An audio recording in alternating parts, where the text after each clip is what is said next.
A university spokeswoman confirmed to News 18 just moments later that, in fact, shots were fired at the electrical engineering building. Kelly? Well, hey there, Heather and Brett. I actually just got splashed pretty good, so there are other ways to keep cool, and this splash pad at Buckner Park's really doing the trick for me. I asked you guys on Facebook what I need to know about this premiere, and someone said, don't forget your lightsaber. Kelly, can we see the damage? Well, damage wasn't even originally reported here at Headwaters Park, but you can see some cracking here on the concrete and even some crumbling. Katrina Katayo's car got stuck right here on this piece of concrete. A report of an armed robbery came from this Meyer gas station on Lima Road. When they arrived, they found the mail clerk shot to death. I just learned brand new information just a few minutes ago. The total number of people that went to the hospital following this incident is now up to 34 plus a canine. We're live on the tracks on South Anthony Boulevard, just north of Creighton Avenue, and you can see one of those cars that has derailed. It's laying on its side. Good evening, everyone. I want to let you know the latest I found out just a couple minutes ago. 2 businesses here in downtown LaGrange remain on fire, and the one that we really need to pay attention to is the Gold Sports right behind me. Good evening, guys. I want you to take a peek inside this van. This is where some of the dogs just came in from Texas, literally maybe 10 minutes ago. And let's go over here. All the dogs on this van have been all taken off. There's about just over 40 of them, and they're right over here. More than 40 passengers were riding on this Barron bus on US 33 just north of Churubusco, trying to get home for the holidays when it wrecked. Some passengers saying they saw people coming out of windows. And take a look at the windshield. Firefighters saying they were trying to get passengers out by any means possible.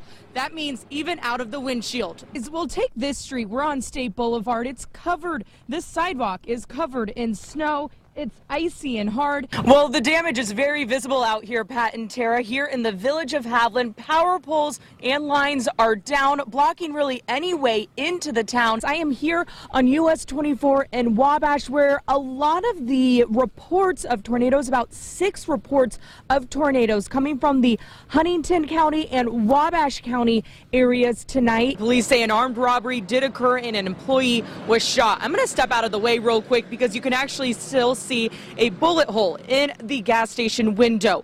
The doors are locked here at Sports and Spirits, but if you peek inside the windows, you can see cups littering the tables and ground. Sports and Spirits is closed for good. Bishop Jerry Carter of the Church of God just down the street is happy. As NTSB and FAA officials make their way to the scene, it is likely that more clues as to what caused this crash could be uncovered. The driver eventually lost control of the bus, crashing through hedges, taking some limbs down on the way, finally coming to a stop when he hit the garage. An example of just how strong these pieces of ice are. This tree was pushed up against the home behind me. It opened the bedroom window, and then water was allowed to rush into the home.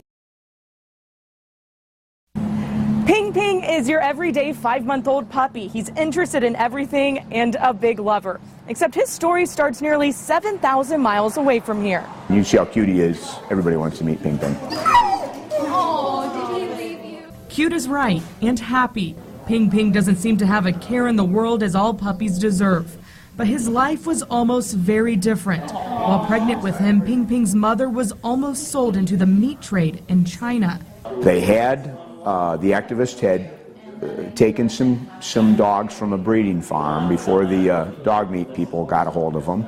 And one of them was a Greyhound Whippet mix who turned out was pregnant and had a litter of 4 puppies the next day. An activist in the States was familiar with the American Greyhound Rescue, which Jeff Coggins heads up, and asked him if he could care for one of the puppies. This is the first request of its kind for the organization, which usually focuses on rescuing greyhounds from the racing tracks. Coggins agreed, and Ping Ping arrived in Chicago 2 weeks ago today. Now he stays with foster parents in Northwest and Northeast Indiana. It makes me proud of our organization that someone would have that faith in us. Ping Ping has his forever home with a family in Wisconsin. He'll go there once he's neutered at the beginning of the summer. For Coggins, Ping Ping's journey has taught him more about the meat trade in Asia. Just this week, Taiwan outlawed eating dog and cat meat, And in China, that could come soon. With the good work that these activists are doing, plus the changing mindsets of younger generations of kids, they're not as interested in eating dog. They think that in 5 to 10 years that will be illegal in mainland China. For more on Ping Ping's story and the Chinese meat trade, visit this story on WANE.com. Reporting in Warsaw, Kelly Roberts, News Channel 15. Now, News Channel 15's Kelly Roberts has the story of a woman who almost became a victim.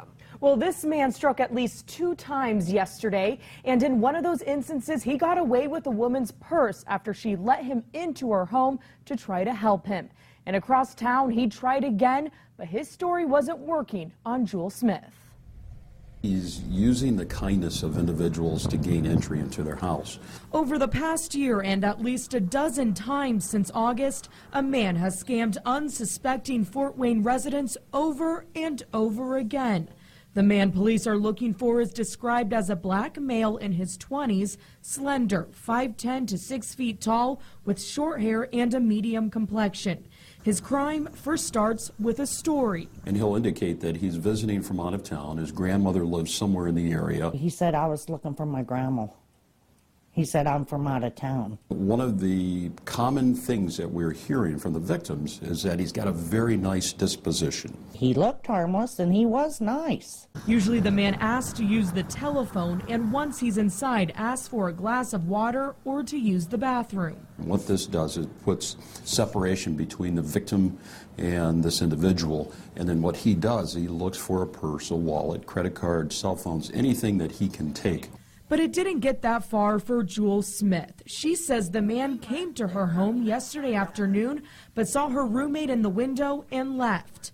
Either way, Smith says he wasn't getting inside. No, let nobody in that. Don't know. It wasn't until later in the day when someone showed them the story about the man on WANE.com that she realized who had come to her door, and she called police.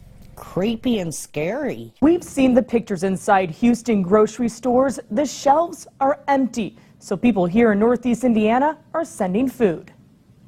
Got some ribs right there. Just saw some half chickens. Barbecue. It fills your stomach and soul. Just because it's free doesn't mean it can't be good. Lucille's Barbecue in Fort Wayne sent some of their own down to Houston today with their big smoker. They're teaming up with Operation Barbecue Relief to cook hundreds of thousands of meals for those in need. We do everything from season, smoke, cut, serve, whatever they want us to do. And more food is also on its way down south, this batch from Bluffton. And getting needed material to people quickly enough and efficiently enough is always a challenge. But efficiency isn't the problem here. Harvest Call Distribution Center is teaming up with Midwest Food Bank and the Salvation Army to fill boxes with canned and boxed goods to be shipped to Texas. More than 750 boxes were filled tonight in less than an hour. You ask for help for disaster, our church comes forward. That's just all there is to it. Some will be in the floodwaters, others helping from hundreds of miles away. But there's passion in the food. A good feeling that our skill can help somebody out and make somebody's day better. It's pretty impressive, yeah. I know some of these people and some of their families, so I'm not surprised to see them here. Our top story this morning, police are currently on the scene of Fort Wayne's latest shooting. And if you're a kid like Rob, you just have them for years of fun, apparently, playing with boxes. Exactly. The big thing is how long could this last, and you're saying a while. Ever heard of a Michigan left? The controversial turns could be coming soon to Northeast Indiana. Well, I'm a history buff, so I'm kind of into that, actually. I love history. Well, also, the Northern Indiana Pet Expo continues today. I'm also a pet person, There you go. so I have a lot of things to do today. IU's chief student welfare officer said she was not alarmed by the number of reports, considering there are more than 19,000 employees. A stretch along Interstate 70 here in Indiana has turned deadly for a second time this week. It's unclear if the incidents are connected or where they happened. The Indiana Department of Transportation is planning rolling slowdowns and ramp closures today on Interstate 69 and 469. People across the country are celebrating the start of 2014, and one area celebration was care of the Surf Center in Lafayette. And I went on a run last night, sun was setting. It's a perfect time of year right now. It's my favorite time of year. I think the warmth will eventually come. Think positive thoughts and it'll come, right? It will by the end of the week, so look forward to that. Perfect. Thanks, Amber.